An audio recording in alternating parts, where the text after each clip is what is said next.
I drive a lot, to and from the house, to and from work, and this is my daily, the new Hyundai Ioniq. Now, in terms of maintaining it, I do have to change the oil from time to time, so this is what I do every 5,000 miles to keep this nice and healthy. Okay, you need an array of items here. Of course, we have the PurOl 0W20.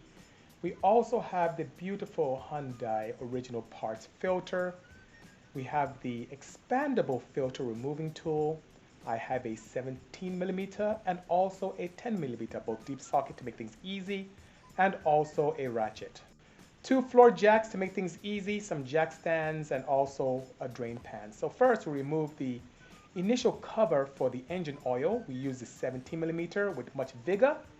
Remove the bolt, and here we come. Here's all the nasty old oil. Ugh. So clean that up with a new washer. Place it back and tighten that up very nicely, and put back nice and snug the engine drain cover. Now we go to the other side with the oil filter that has a lot of rubbish coming out as well. So after we took out the 3 bolts, we now have that.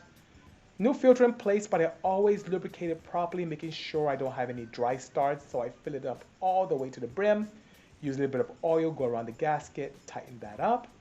And I go really tough as much as I can by hand. And I put the 3 bolts in, nice and snug. You can go to about 7.8 foot-pounds if you want to be particular. But I have a calibrated arm, so I'm good.